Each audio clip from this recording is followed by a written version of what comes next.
अब अब तक हमने पढ़ा कि सिस्टम सॉफ्टवेयर कितने प्रकार के होते हैं। अब हम यूटिलिटी सॉफ्टवेयर में, जो मैंने आपको बताया था, यूटिलिटी सॉफ्टवेयर थर्ड टाइप है सिस्टम सॉफ्टवेयर का। इसमें हम पढ़ते हैं एंटीवायरस। एंटीवायरस किसे कहते हैं? एंटीवायरस आप सभी जानते हैं कि हमारे कंप्यूटर में जब कोई वायरस आ जाता है तो उस वायरस को डिटेक्ट करने का काम जो सॉफ्टवेयर करता है या जो ऐप करती है उसे हम एंटीवायरस कहते हैं। हमारे कंप्यूटर में कभी भी हैंग हो सकता है, कभी भी कोई प्रॉब्लम आ सकती है, कभी भी कोई वायरस आ सकता है। तो इन सब प्रॉब्लम से बचने के लिए एंटीवायरस का यूज़ किया जाता है।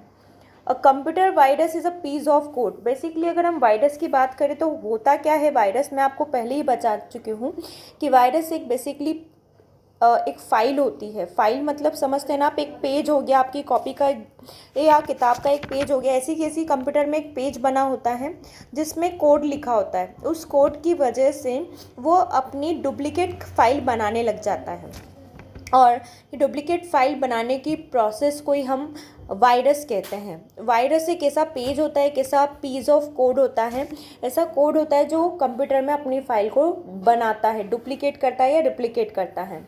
A computer virus is a piece of code attached to लेगमेटिक प्रोग्राम। किसी भी प्रोग्राम के साथ क्या होता है, अटैच हो जाता है। एंटीवायरस प्रोग्राम और a set of programs by which we can recover the loss. Antivirus क्या होता है? एक ऐसा प्रोग्राम या सेट ऑफ प्रोग्राम होता है जो इस लॉस से रिकवरी करता है। लॉस या डिस्ट्रक्शन जो भी हमारे मोबाइल या कंप्यूटर में हुआ है, द लॉस डेटा और destroy the program. When a computer system suffer with virus infection, जब कंप्यूटर में कोई वायरस का इन्फेक्शन हो जाता है तो it has to be cured, उससे बचाता है। जब भी कंप्यूटर में कोई वायरस का इन्फेक्शन यानी कोई भी वायरस आ जाता है तो उससे बचाने का काम कौन करता है? हमारा एंटीवायरस करता है। क्लियर हुआ आपको? तो एंटीवायरस क्या करता है? बेसिकली ये फंक्शंस एंटीवायरस के होते हैं। और इसके अलावा जब एंटीवायरस होता है उसके अलावा स्कैनर भी होता है। स्कैनर क्या करता है? हमारे कंप्यूटर को स्कैन करता है और हर एक सेक्शन को स्कैन करता है, जहाँ जहाँ प्रॉब्लम होती है उसको डिटेक्ट करके उसको रिजॉल्व करता है। स्कैनर बेसिकली किस किस स्पेस को स्कैन करता है? हमारे कंप्यूटर के डिस्क को, डिस्क मतलब सी ड्राइव, डी ड्राइव, हमारी जो भी हार्ड डिस्क है उसको स्कैन करेगा। मेमोरी जो भी है हमारी उसको स्कैन करेगा। स्कैन करने के बाद अगर उसे कोई प्रॉब्लम दिखती है, मतलब कोई वायरस डिटेक्ट होता है, डिटेक्ट यानी मिलना, अगर उसे कोई वायरस डिटेक्ट होता है, वायरस मिलता है, तो वो उसे क्या कर देता है? डिलीट कर देता है। तो यूटिलिटी सॉफ्टवेयर में हमारा एक सॉफ्टवेयर होता है जिसका नाम है एंटीवायरस। ठीक है, अब इसके बाद हम पढ़ते हैं कौन कौन से एंटीवायरस होते हैं। तो नॉर्मली एमसी फ्री आपने एंटीवायरस सुना होगा। आपने मेनली जो नाम सुने हुए हैं एंटीवायरस में, उसमें है आपके पास क्विक हेल्प। क्विक हेल्प सबसे ज़्यादा आपने कॉमनली सुना होगा। उसके अलावा यहाँ पे लिखा है एमसी फ्री एंटीवायरस, इसके बाद में पांडा एंटीवायरस, डॉक्टर वेव कर्ट, इसके बाद में मल्टीवायरस, एडवेयर, बिट डिफेंडर, अवेस्ता। ये सारे एंटीवायरस हैं जो आपके कंप्यूटर में आने वाले वायरस को डिटेक्ट करते हैं और उन्हें डिलीट कर देते हैं, डिस्ट्रॉय करने का काम करते हैं। ठीक है, अब हम इसके आगे पढ़ते हैं कंप्रेशन टूल क्या होता है। कंप्रेशन का मतलब होता है किसी, जैसे कि आप देखते हो कंप्रेशन का मतलब होता है उसको दबाना, कंप्रेस करना।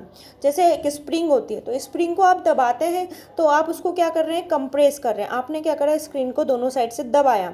जब आप इसे प्रेस करते हैं तो ये क्या होगा? इसका साइज छोटा हो जाता है, और जैसे इसको छोड़ते हैं तो इसका साइज़ क्या हो जाता है? ऑटोमेटिकली फिर से बड़ा हो जाता है। तो कंप्रेस का मतलब होता है उसके साइज़ को छोटा करना।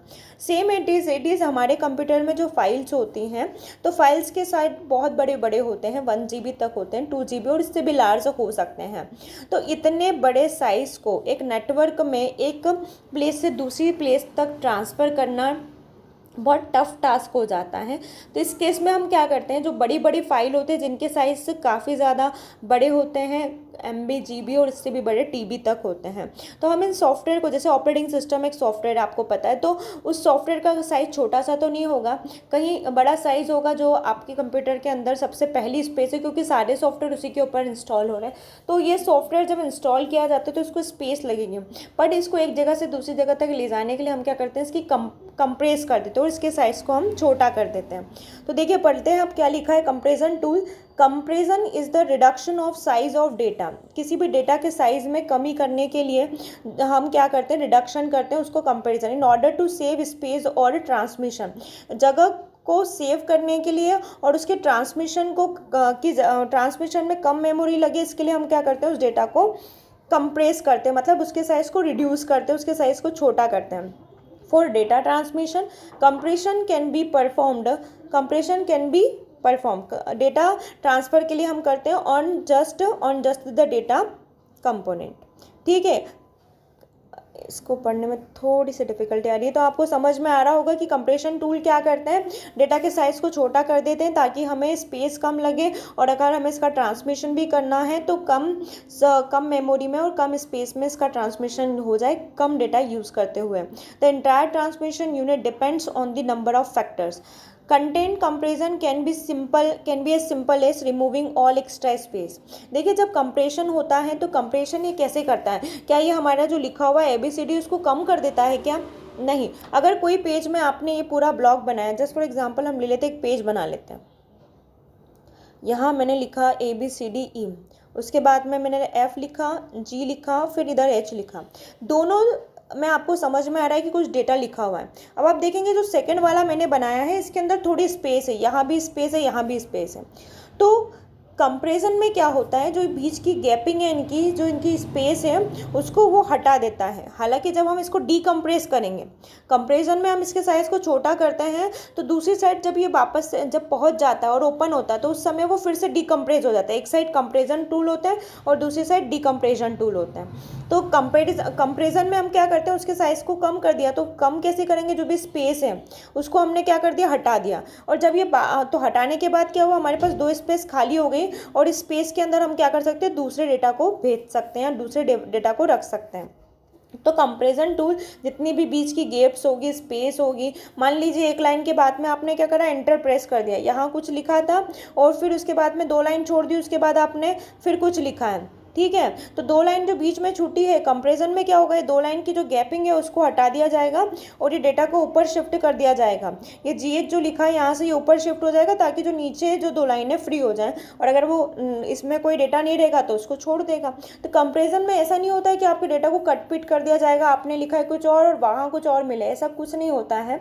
सिर्फ जो एक्स्ट्रा स्पेस है, जिनकी रिक्वायरमेंट नहीं है, उसको हटा दिया जाता है ताकि आपका जो डेटा है वो स्पेस कम से कम ले।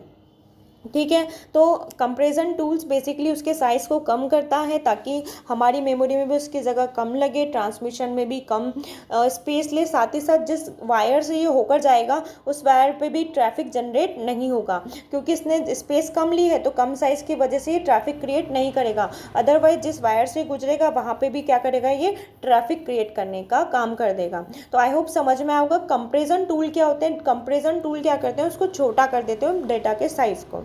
चलिए अब हम नेक्स्ट पढ़ते हैं। इसके बाद ऑपरेटिंग सिस्टम, अभी तक मैं आपको आप समझा चुकी हूँ कि ऑपरेटिंग सिस्टम क्या होता है। अब हम इसे बुक की लैंग्वेज में जो लिखा है उसको पढ़ लेते हैं। Operating system, an operating system is a master control program. ये मास्टर कंट्रोल होता है program that runs the computer and act as a schedule. ये सबके शेड्यूल डिसाइड करते हैं कि कौन प्रोग्राम कब होगा। आप 4-6 प्रोग्राम एक साथ यूज़ कर रहे हैं, लाइक आप यूट्यूब भी चला रहे हैं, सॉन्ग भी सुन रहे हैं, इसके साथ साथ अपने स्टडी की भी कोई लिंक ओपन करी है, किसी वेबसाइट को आपने ओपन कर रखा है। तो जब 4-5 फंक्शंस होते हैं तो इनके बीच में टाइम मैनेजमेंट शेड्यूल का काम कौन करेगा, ऑपरेटिंग सिस्टम।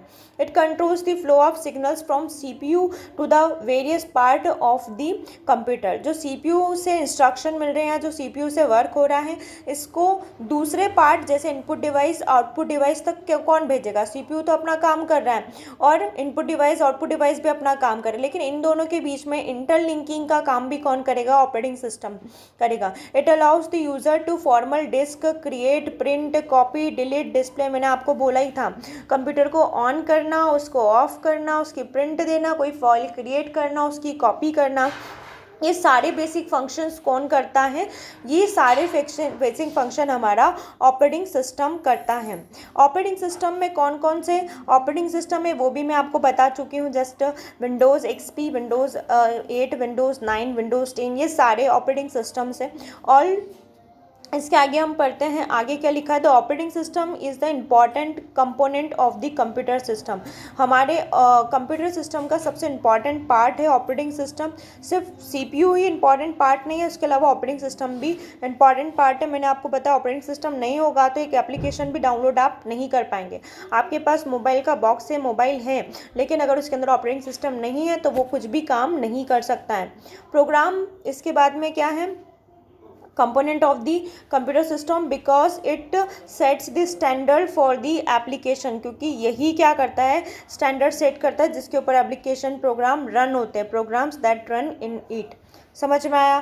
तो ऑपरेटिंग सिस्टम होगा, उसी के ऊपर हम सारे प्रोग्राम्स को इंस्टॉल करेंगे और फिर उसका यूज़ कर पाएंगे।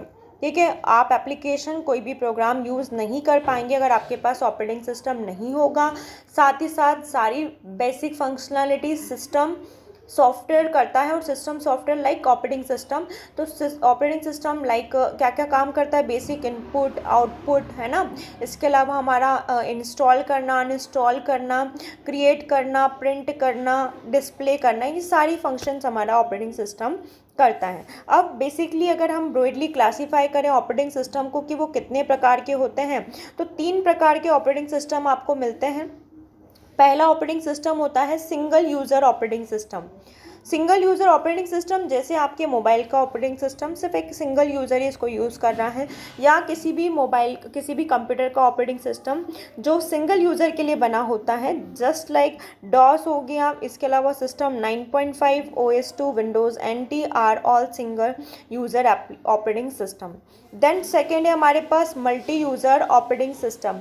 Multi user operating system a system that supports more than one simultaneous user. मतलब इसमें क्या होगा, CPU एक होगा लेकिन स्क्रीन क्या होगी, आपके पास 2 हो जाएगी, 2 स्क्रीन को आप यूज़ कर पाएंगे, है ना।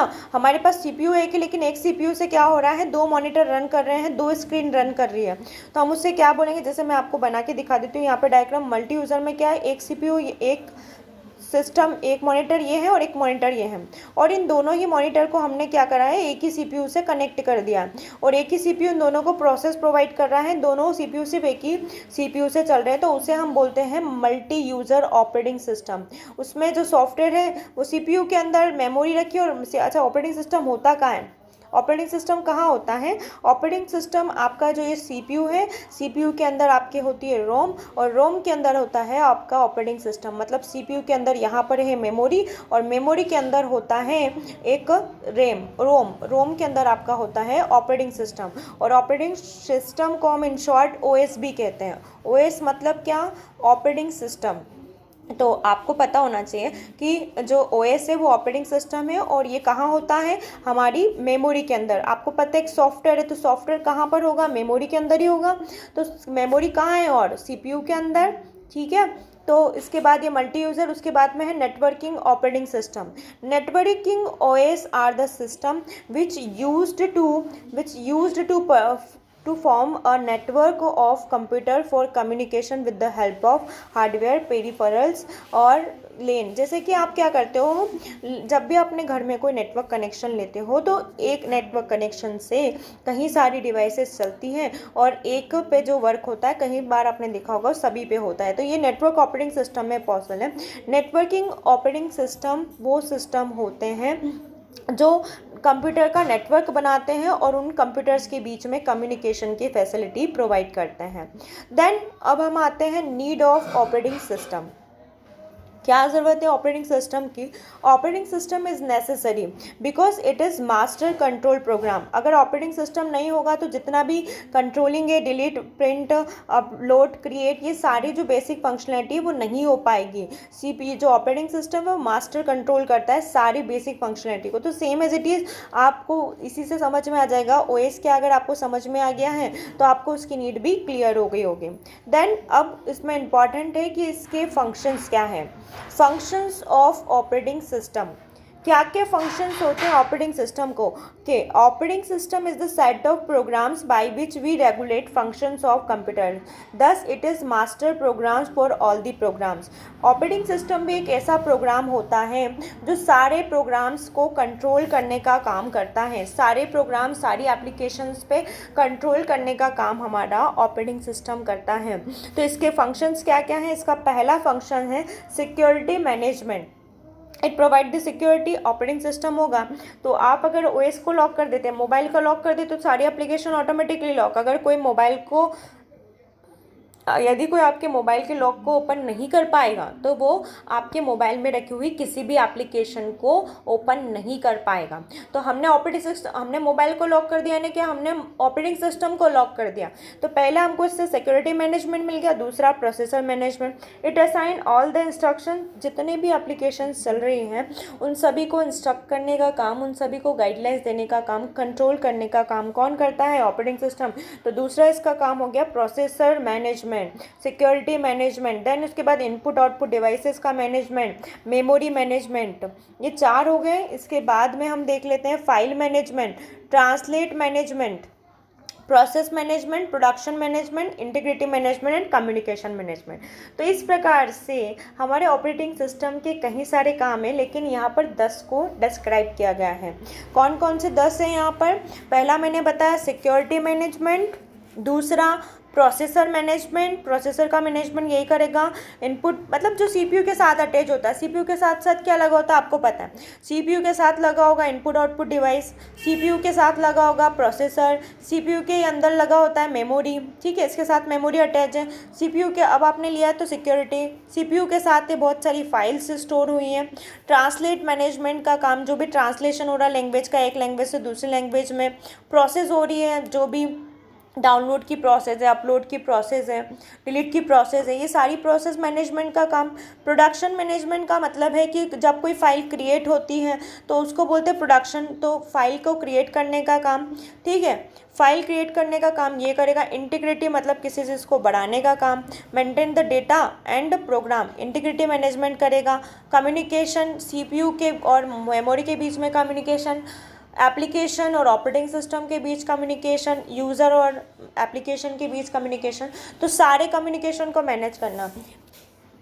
अगर आपको याद करना है कि ऑपरेटिंग सिस्टम के काम क्या होंगे तो ऑपरेटिंग सिस्टम कहाँ लगा है, मैंने आपको बताया है कहाँ लगा हुआ है। ऑपरेटिंग सिस्टम हमारे मोबाइल के, हमारे कंप्यूटर के सीपीयू में लगा हुआ है। ऑपरेटिंग सिस्टम कहाँ लगा है? सीपीयू के अंदर।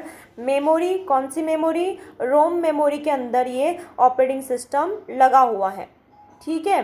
तो